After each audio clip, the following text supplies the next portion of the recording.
To watch this topic in English, please visit the link given above. 12ാം ക്ലാസ്സിൽ പഠിക്കുന്ന എൻ്റെ എല്ലാ മക്കൾക്കും മറ്റെല്ലാ കൂട്ടുകാർക്കും എൻ്റെ ചാനലായ ബയോളജി മൈ പാഷനിലേക്ക് സ്വാഗതം. എൻ്റെ പേര് സൗമ്യ ഹരികൃഷ്ണൻ. നമ്മളിപ്പോൾ പഠിച്ചുകൊണ്ടിരിക്കുന്നത് principles of inheritance and variation എന്നുള്ള ചാപ്റ്ററാണ്. പല ഘട്ടങ്ങളിലൂടെ കടന്ന് നമ്മൾ ഏതുവരെ എത്തി? Sex determination mechanism. അതിൽ നമ്മൾ ഹ്യൂമൻ ബീയിങ്സിൻ്റെയും ഗ്രാസ് ഹോപ്പറിൻ്റെയും ബേർഡ്സിൻ്റെയും പഠിച്ചു.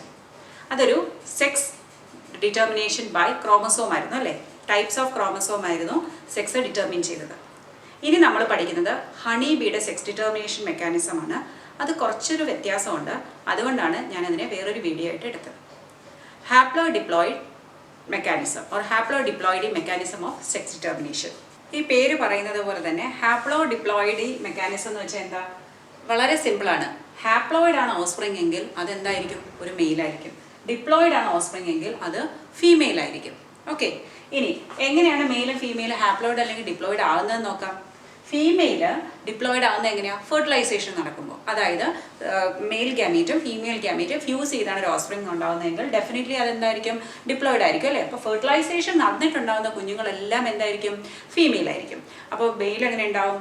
It is by a process called parthenogenesis. നിങ്ങളത് ഫസ്റ്റ് ചാപ്റ്ററിൽ പഠിച്ചു. നിങ്ങൾക്ക് ഓർമ്മയുണ്ടോ എന്നറിയില്ല. ഫസ്റ്റ് ചാപ്റ്ററിൽ ആ ഒരു മെൻഷൻ വരുന്നുണ്ട്.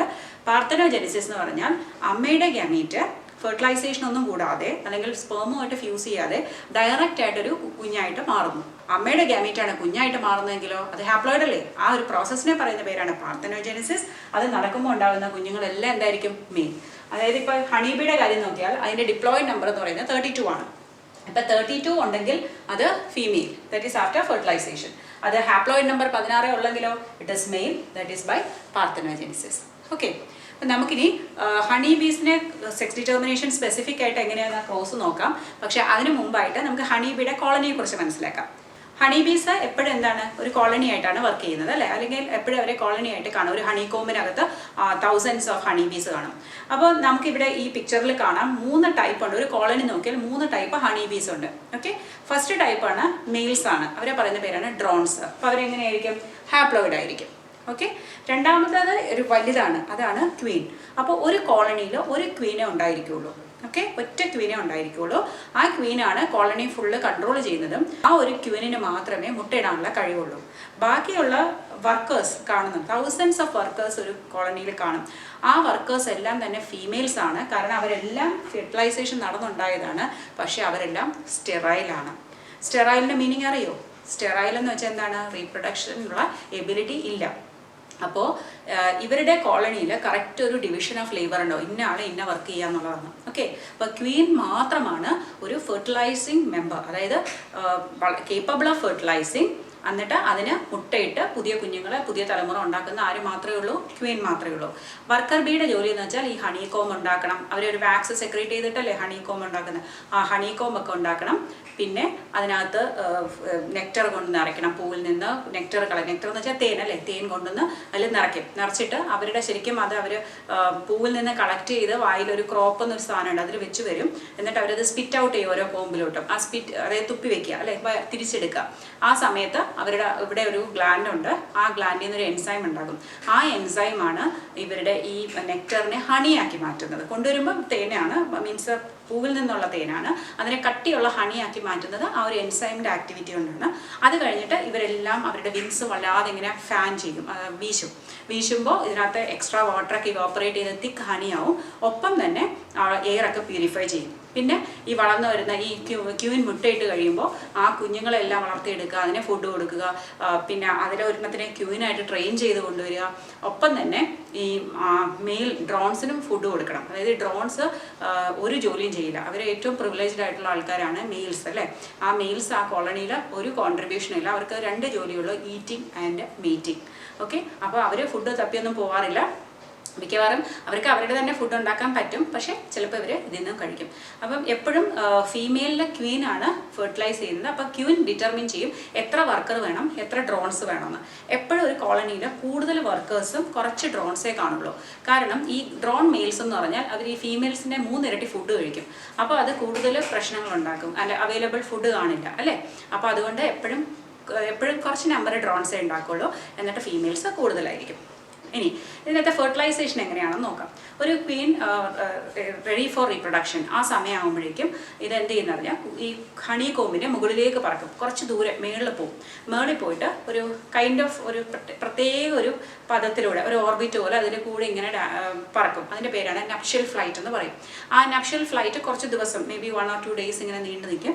ആ സമയത്ത് അത് ഓൾമോസ്റ്റ് 20 feet എബവ് ആണ്. ഒരിക്കലും ആ ഹണി ബി കോമ്പിൻ്റെ ലെവലിലല്ല, അതിൽ നിന്ന് മേളിൽ ഓൾമോസ്റ്റ് 20 feet ഓൾട്ടിറ്റ്യൂഡിൽ പോയിട്ടാണ് ഈ നപ്ഷ്യൽ ഫ്ലൈറ്റ്.